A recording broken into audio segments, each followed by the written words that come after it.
Now recording. All right, again, I want to thank everybody for joining us this afternoon for today's virtual Startup Stories event. We'll go ahead and get started. My name is Caleb Talley, and I'm the Director of Marketing and Events here at Startup Junkie. For those of you who are not familiar with the Startup Junkie Foundation, we are a mission-driven organization based here in Northwest Arkansas, specifically in Fayetteville. And we exist to empower innovators and entrepreneurs. And we do that through a couple of different ways, primarily through no-cost consulting with entrepreneurs and innovators. Whether you have an idea written on the back of a napkin, or you have a established company with $25 million in revenue, small business, we will meet with you, consult with you at absolutely no cost. And then the second way we do that is through our events. We try to have events almost every week, just about, where we provide educational information, lunch and learns. During the normal times, we try to have networking events, workshops, and virtual startup stories, which is what we're here doing today.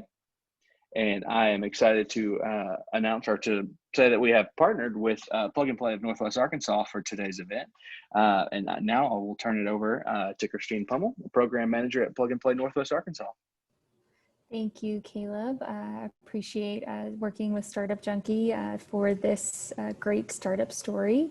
For those of you who don't know about Plug and Play, we are a VC and corporate innovation platform. We're headquartered in Silicon Valley with more than 50 locations around the globe. Our program here in Northwest Arkansas focuses on supply chain and logistics with our partners Walmart, Tyson, JB Hunt, ArcBest, Crowley Maritime, Georgia Pacific, and we also partner with the Northwest Arkansas Council, the University of Arkansas, and the Walton Family Foundation. So we are very excited today to bring in one of our great mentors from our program, Connie Hu. She is she's actually a seasoned entrepreneur who has been building mission-driven companies and products for the past decade. She was recently recognized as Forbes 30 Under 30. She's going to share her founder journey with us all today on building Arcbotics. It's an award-winning robotics company that produces the popular robotics Sparky and Hexy, the Hexapod, who you can see on the screen. So we're very excited everybody was able to join us today, and I'm going to now pass it over to you, Connie. Awesome. Thank you, Christine. Thank you, Caleb. I'm really excited to be here with you guys. And I'll make sure that we leave some time at the end for questions too. So feel free to just chat it in throughout, and then we can answer them at the end. So before we get into my journey, I wanted to just ground you guys in what is Arcbotics. So we create robots. And so these are our two flagship products, and they have personalities. They have a lot of different types of features, but their purpose is through the act of programming them, you can learn STEM. And so we have been running the company now for 8 years, and it's used all over the world by students of all ages. So here we actually have teacher groups that we're using our robots to teach them with. We have children who are learning how to program with Sparky. We have adults who are programming Hexy to dance and all sorts of things. So it's really, there's a global community. And these are just some of the activities. So I actually want to tell you guys a little bit about how I started this company. And one of the things that I found is that most of the time, people that I met who are other founders, they wanted to be a founder for such a long time. And they would say, hey, when I was 10 years old, I knew I wanted to be a CEO. That actually was not my journey. And I think it's important to share that with people, because I personally felt when I was starting out this journey that I felt intimidated by, okay, I haven't thought of myself as a founder before. Is there going to be a disadvantage? And so one of the first things that I learned was you can find entrepreneurship, but it really can find you too. And what happened was my co-founder, who ended up being our CTO, his name is Joe, he had bought a laser cutter. And he was like, wow, I spent a lot of money in this laser cutter. What am I going to do with this laser cutter? So he actually just started prototyping what later became Hexy the Hexapod. He was just experimenting with it. He was trying out all these design files. And that's an early iteration for Hexy up there that you see on the right. For me, I was actually working in management consulting, and I was working at a firm called the Bridgman Group that focuses on education, healthcare. We consulted for the government. in my last year there, I actually consulted for a lot of STEM education clients. And that's when I started to realize that there was a serious gap in the space in terms of there's so much passion, there was so much interest around STEM, and this was back in like 2012, so it was a while ago, but things were just starting to emerge. But what I noticed was there weren't a lot of technical products out there that were designed for people who were not technical. And that was sort of my background. I became really interested in technology, but I was an anthropology major in college. So all of this sort of converged. We decided to partner together, and we decided to put Hexy the Hexapod on Kickstarter. And our goal was just 50 robots that we were going to manufacture on that laser cutter, which would have been $13,000. And that would have been awesome. That would have been great success. And what happened was we ended up achieving that goal on the first day. And then by the end of the month, we had raised about $170,000. We were like, oh my gosh, there is a huge interest for what it is that we're trying to offer. There's a huge product market fit here. And I really want to be honest with you guys, like we really did know what we were doing. We did very, very little marketing. It was truly just, it hit something in the market. People really wanted low-cost educational robotics.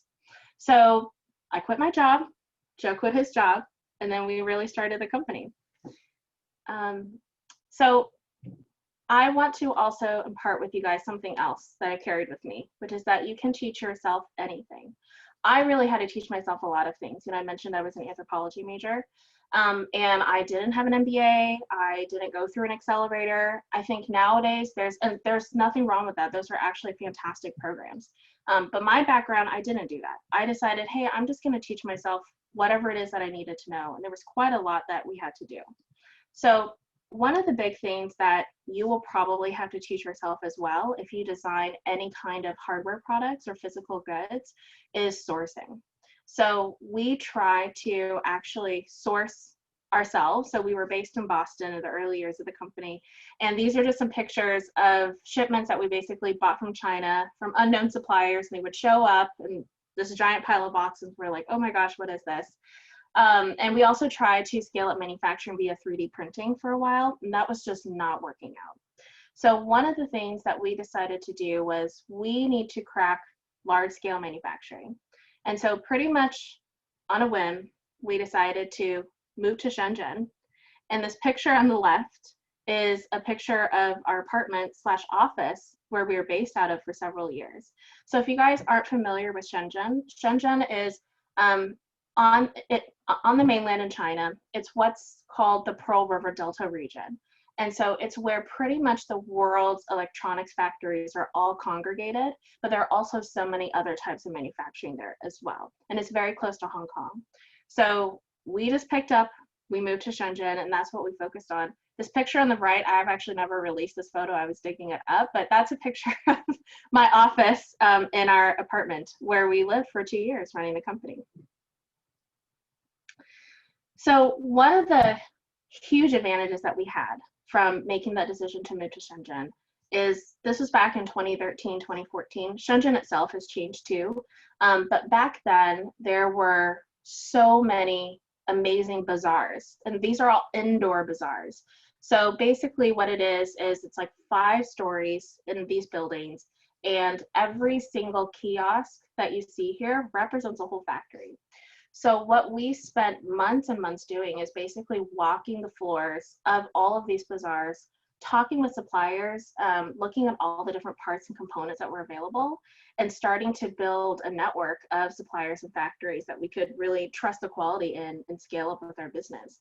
So this was huge for us. There's really nothing that could replace going there at that time. And Shenzhen, some people call it the Silicon Valley of Asia. So the other thing that we really had to teach ourselves was on fulfillment.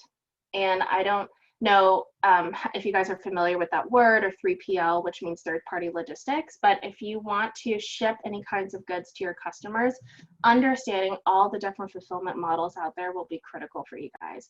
And that was something that, besides sourcing and besides manufacturing, we spent a lot of time on, and honestly, there was a lot of heartache in the beginning as well. So this is a picture of me touring one of many different 3PLs that we visited when we were in Shenzhen. And we actually tried to fulfill directly out of Asia for a time. And basically we had 3PLs that were based in Asia and they would just ship directly to customers. But that was honestly a very negative experience because you have to export from customs, right? And then you have to, there could be a long delay if there's any issues with customs. So that was not a good business model. So much heartache on that front. And we ended up moving all the 3PL operations back to America and went through different 3PLs here in the US as well and used Amazon FBA. And that ended up being the right business model for us. So we just spent years and years getting that right. And it was more challenging than I realized. There's just not a good market out there actually for 3PLs that are targeting like smaller size businesses that have complex operations like we did. So the other thing that we also had to teach ourselves was, so we actually had 3 Amazon storefronts. And if you guys decide that you want to put your product on Amazon, that's really a whole thing that you have to learn. You have to learn about the right keywords for sponsored ads on Amazon, for example. You need to learn how to drive traffic to your page. They have a lot of stipulations in terms of how to optimize the experience for your customers on their platform too. So that was really a whole thing that we spent a lot of time getting right. And Amazon ended up being a huge platform for us to sell. But in addition, we actually launched 2 additional Amazon storefronts. So we launched in Canada and we launched in the UK. And through Amazon, they can actually make it pretty easy for you guys, but we had to teach ourselves everything about taxes and duties. And I literally spent probably a month, especially in Canada, because there's so many provinces and each one has their own sales tax. I spent like a month deep diving into Canadian, like GST, HST. And I think however you guys can learn that information, you should just do it. Like, for example, everybody that I talked to, they basically paid brokers to help them register in Canada, right? Brokers can be really expensive and you don't actually learn how to do it. You just pay them a lot of money and then like they do it for you. And I'm like, okay, there has to be a better way. So I basically called the equivalent of the Canadian IRS, called the Canadian Revenue Agency. There was this really, really nice guy named Tom who basically just spent a couple hours with me on the phone, like walking me through how to do it. And then we did it and it was free. So I think however you can find hacks like that to help support your business and scale, you definitely should take advantage of it. So outside of Amazon, the other things that we really had to learn and teach ourselves how to do as well was how to build a distributor network. So we had our own website. We had 3 Amazon storefronts I mentioned, right? But we actually also had 35 retailers that were distributing our products, including Barnes & Noble and Robot Shop, whom you guys may not be familiar with, but they are a huge maker distributor and they have a global footprint. So there was a lot of learnings there. We had to learn how to pitch, how to create the right distributor deck, how to negotiate terms, because there's so many different models out there. There's wholesale, there's drop shipping, there's consignment and all of that. So it definitely took some time for us to learn how to do that, but it ended up in some amazing partnerships like Barnes & Noble. And one of the good things about distributors too is that when you try to expand internationally, it's really difficult to do that, per my Canada story. So if your distributors have a global footprint where you can just, they can just shift your goods into their countries where they already have operations, it's really easy. Like, for example, we really wanted to be in Japan. There's so much love for robots in Japan, but we really did not know how to do that. And Robot Shop has a huge Japanese footprint. So basically they just sent our goods there and then we were in Japan and it was super easy. Another lesson I want to impart with you guys is to strongly consider all funding models. And what I mean by that is, I think that when we started, I felt so much pressure to go the VC route because that was the only thing that I had ever heard of. And there's nothing wrong with that either, but I just didn't realize that there was an alternative option. And we don't talk enough about how to bootstrap in a really strategic and responsible way. And I want to tell you guys about how we did that because we ended up deciding to bootstrap. So one of the core tenets of our company is we strongly believe in low cost in comparison to some of our competitors, but we still want to offer quality. And obviously that does mean a slightly lower margin, right? So for example, with Hexy, when we set out to design Hexy, our intention was to replace a $1,500 Hexapod robot and make that $250. And our intention with Sparky was to replace a $350 robot for $150. Because I just fundamentally believe that we need to make STEM education more accessible, and those price points are it's just not accessible to most people. Even $250 and $150 can still be high, but for what you get in terms of the quality and all the lessons, it's so different, right? And so that was always the tension. So in the beginning, we actually we went to Kickstarter. Because the Kickstarters were so successful, it actually generated a lot of interest. So there were investors who did reach out to us, and when we would show them a slide like this, they were like, oh my God, that is so much margin being left on the table. The other thing that really made us decide we wanted to bootstrap is the open source platform. So if you guys are familiar with open source, really, there's a lot of different shades of open source, but what we believe is open source hardware and software. So what that means is that you should, and you can, download all of our product files, and you can modify them. You can do whatever you want with them. You can also download all of our software, all of our lessons, and also modify them, replicate them, do whatever you want with them. Because we believe that if you buy a product, you really should own it for life. It shouldn't be locked down. That's actually, it can be hard to find investors who also believe in that, right? Because there's the proprietary nature of products can be a recurring revenue stream, but that isn't what we wanted to do. And I took that really from my background, actually, in nonprofit STEM education and consulting, because if we set up some kind of recurring model for charging for software, for example, right, or lessons, which was really common in the industry at that time, so many teachers that I heard from in my previous work were saying that we're putting these products onto our personal credit cards, and we cannot deal with a recurring, like I can't have a recurring charge on my personal credit card when I'm already dipping into my personal funds to pay for this, right? Or another thing that we heard was, hey, as a teacher, I'm actually using a lot of grants that I'm getting in order to purchase these products. And so again, a recurring model is just not going to work. I really just want something one time for my classroom, and that was it. The benefits of all this, at that time, we hadn't had a community yet, right? So we was really trying to explain to people, why is open source so important? But over time, the benefits were so apparent. Like, for example, what I'm showing you guys here are just some of the ways that through having an open source community who is really, who is very vibrant, very participatory, we were able to enhance the products for other people. So for Hexy, the core software that was open source is what we called Pomoko. And it's a position motion controller is what it stands for, Pomoko. And it's pretty complex, and we definitely had like a basic version that we released, but we have a really large and active community on our forums for Arcbotics, for Hexy in particular. And people would come up with a lot of different code to enhance the dancing techniques. And so we were able to improve Pomoko pretty quickly over time. And then same thing with Sparky on the right. I'm just illustrating some of the lessons here, but 100 lessons are included free. And it wasn't always that way.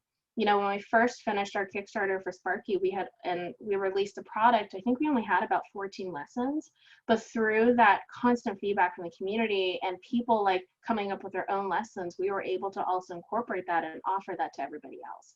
And so over time, the benefits of open source can be really, really great if it matches with your mission. Again, nothing wrong with VC, nothing wrong with recurring revenue streams at all.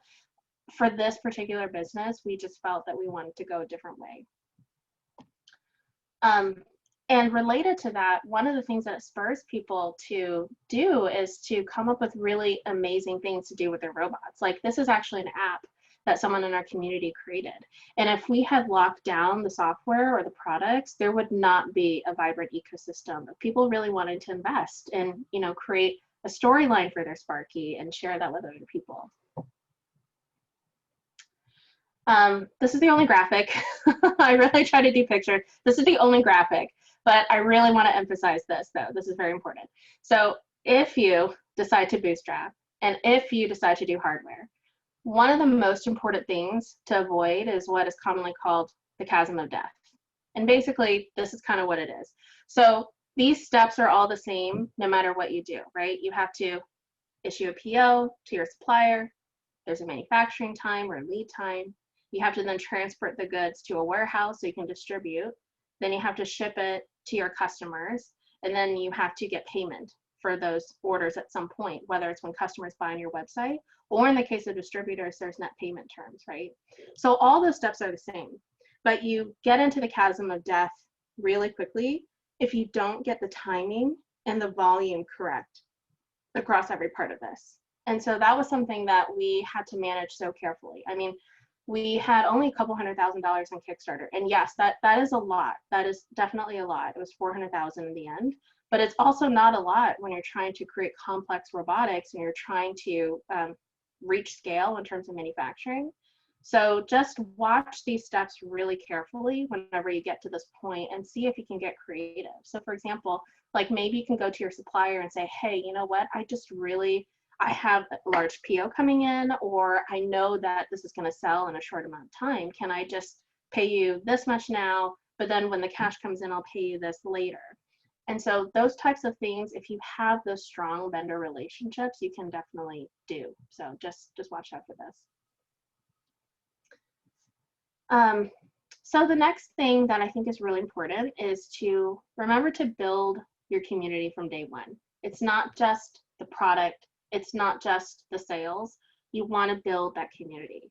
And it became so important for us because as a bootstrap company, we didn't have the funds to go out there and to buy all the expensive Facebook ads or to contract out really expensive marketing firms. We definitely spoke with them, but it was really just out of our budget at that time.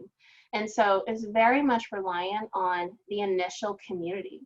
And I'm showing the Sparky Kickstarter campaign here for you guys, because even though Hexy and Sparky are both of our products, they're actually quite different.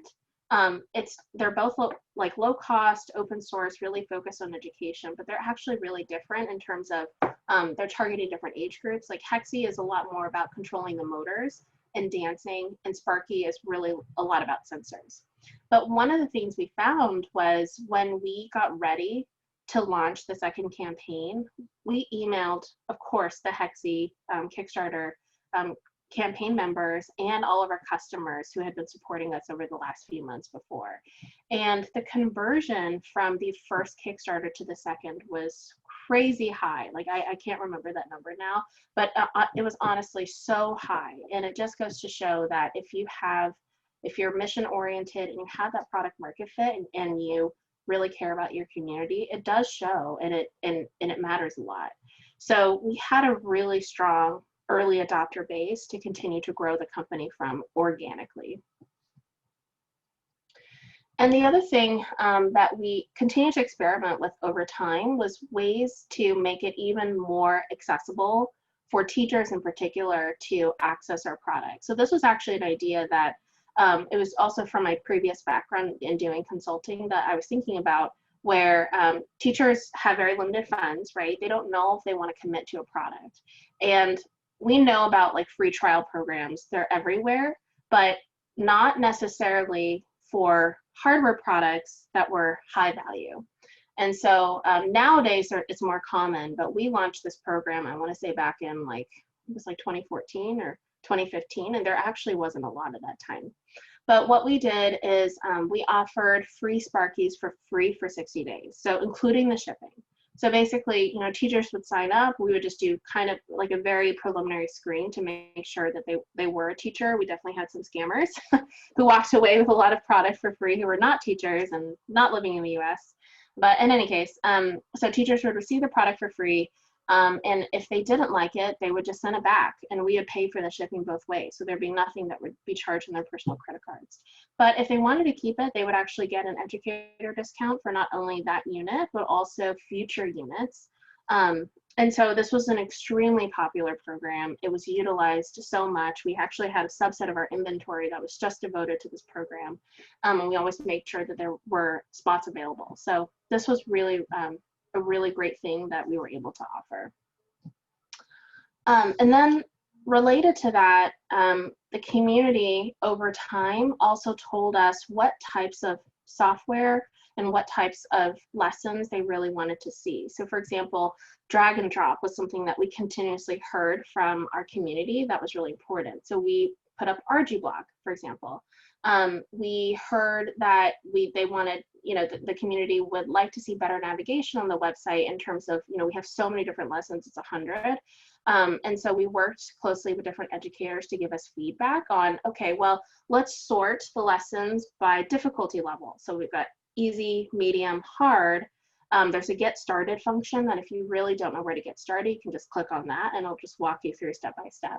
And so this is the core of how the Sparky curriculum works. And this was definitely something that we spent years refining and developing in partnership with our community. And if we hadn't had the community, it definitely wouldn't be as robust as it is now. We also spent a lot of time out in the field. So are you guys familiar with Maker Faire? Or you heard of Maker Faire? So Maker Fairs were huge for us in terms of interacting with our community. We would pretty much go to every single major one. We always went to San Mateo. We always went to the one in New York, and then we went to others as well. Maker Shed, they aren't active now, but in the early years of our company, they were huge. They were instrumental in really kickstarting the Make movement, and they were a huge partner for us.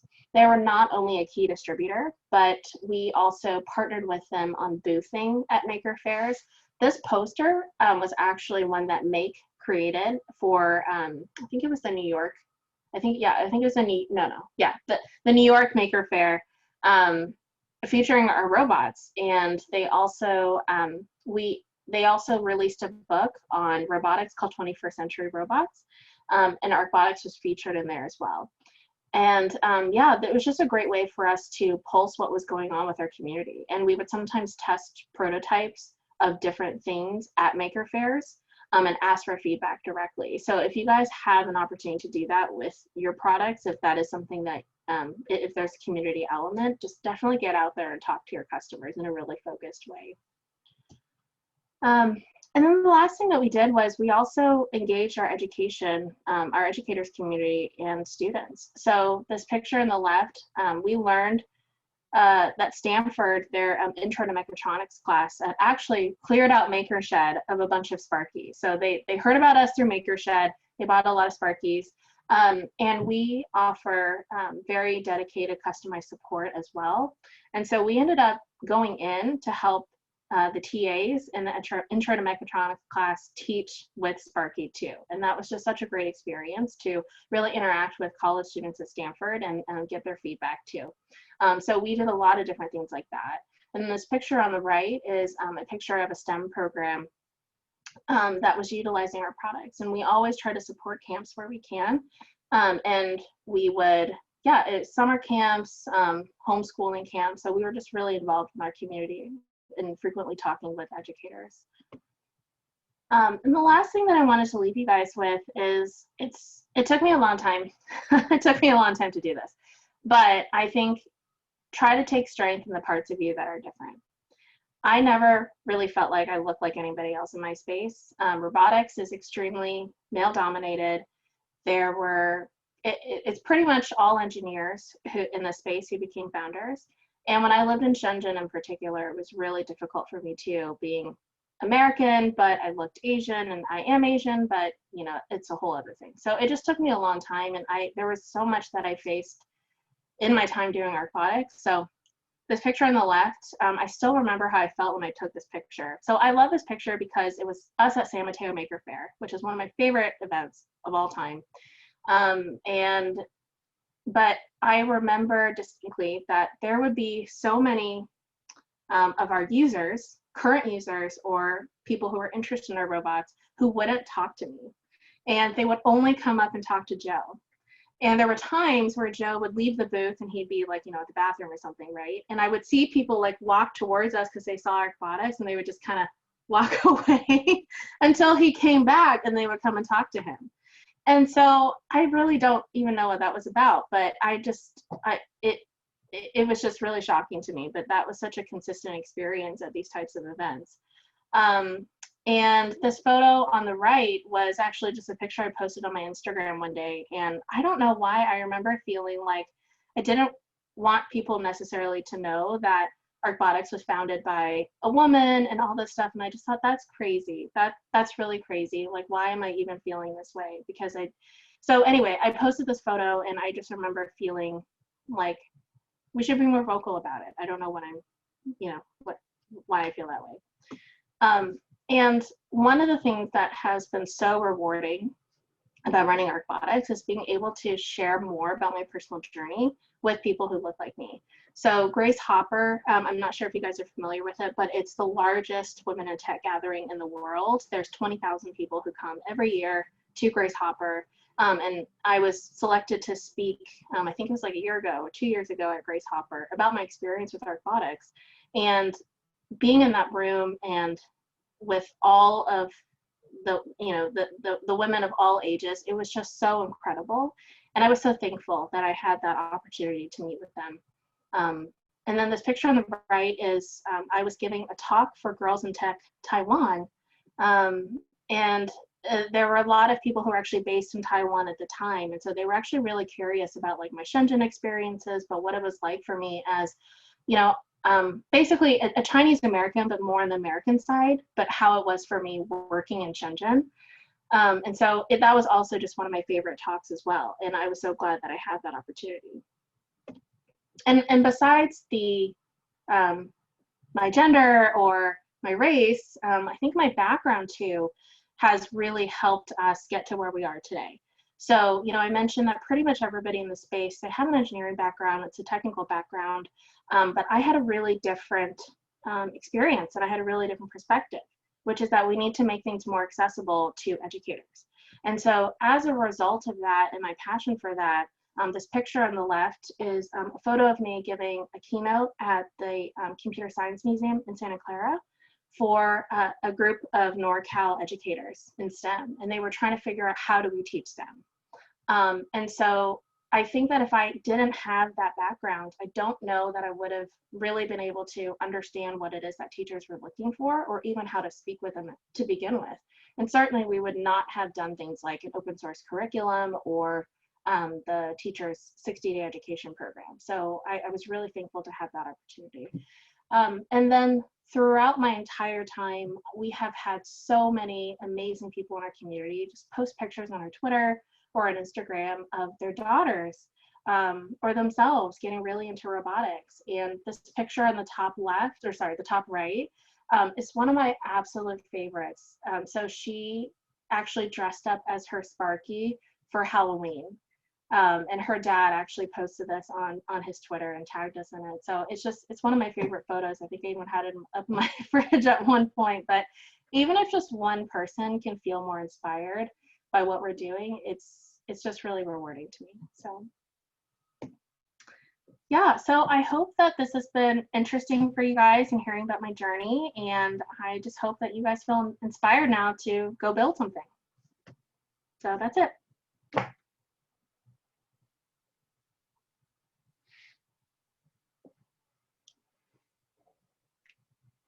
Caleb, I think you might be on mute. Or I hope that's not me. Oh, well, Oh, I think Caleb's having some technical difficulties there. You're fine. But thank you, Connie. I'm curious, I'm going to check the Facebook and the chat and see if there's any questions. I absolutely love how you ended this session with those photos. I think that's so great and inspiring, as it says in the chats. So thank you for joining us. I guess for me, I'm really curious. You talked about your Kickstarter and getting started with this company. What was kind of your biggest challenge when you were getting going and kind of finding that first vision before launching that Kickstarter? I think it was a process of iteration. And I think I want to be so transparent about that sometimes the vision isn't always apparent until you start getting feedback from your community. Like Arcbotics, the way that it is now, is not at all what we thought it was before. I don't think that the education component was as strong in the beginning because we weren't sure exactly. It was more about, are people interested in this robot? And then over time, that mission developed. So I'm not afraid to say that. I think that sometimes with founders, there's a bias towards making it seem like you always knew everything from the very beginning. You always knew exactly what it was going to be. And I'm like, no, you can just figure it out along the way, and that's totally fine.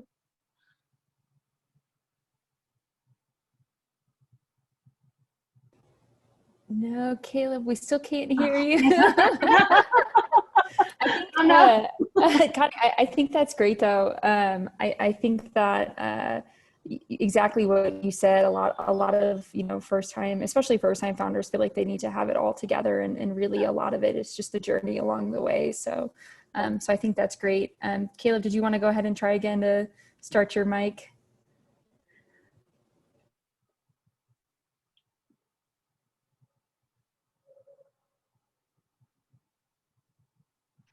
Y'all hear me A now? little bit. It's a little You hear me low. now? Oh, yes. All right. No, I was just going to say thank you so much for presenting an incredible presentation.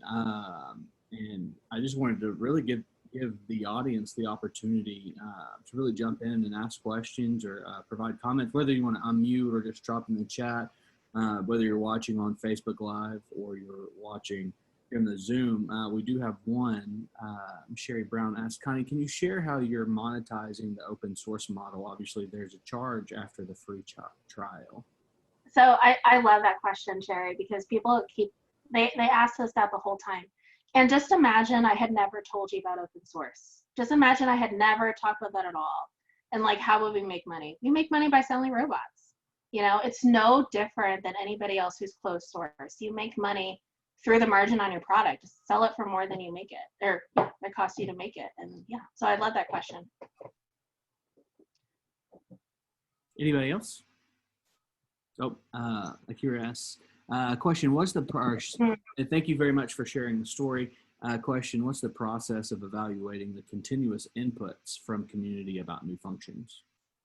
Yeah, so I think it will depend a lot on which function you're talking about. If you have the ability to set up forums, I would strongly recommend that you do. And so forums were a great way for us to start to get initial feedback in terms of interest. And we had segregated it by product. And then within each product, there's different things. There would be like, there's always like bugs, right? So it's like bugs, it's like new feature requests, it's like new projects. And so we would always start with the forums just to see what it is that people are talking about. And what was great is when people would start talking to each other, and you start to realize like, oh, wow, there's a really strong interest in blank.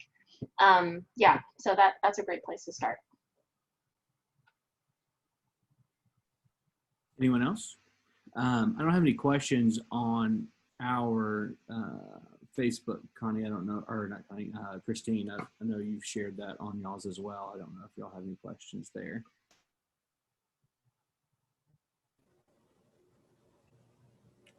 It looks like we've got one more in the chat.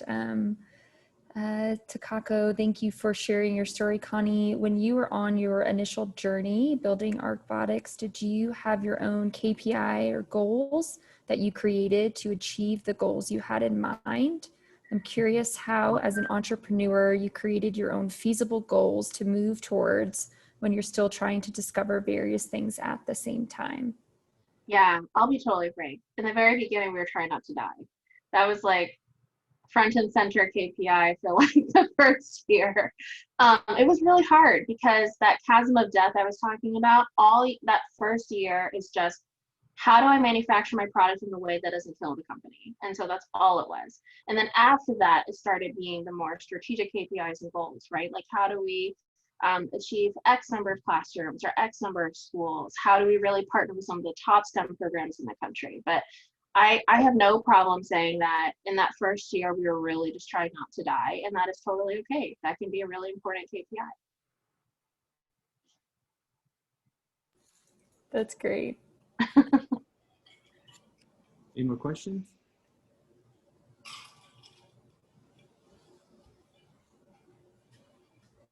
Okay, it looks like there isn't. Awesome. There is not. I want to again thank you, Connie, for the presentation, and I want to thank you, Christine, for partnering with us on this event. I hope we can do this again in the future. And I would like to thank everybody who's still watching and here, who's been here with us for this presentation, for joining us. If you're motivated to get out there and start something and build something as well, Startup Junkie, that's what we're here for, to meet with entrepreneurs and innovators. We're here, reach out to us. And that's all I have. Thank you all. Thank you guys. Appreciate the time. And thank you for joining us. Yes, thank you. Thank you, Connie. Thank you, Startup Junkie. This was a really great event. So thanks for having us. Yeah.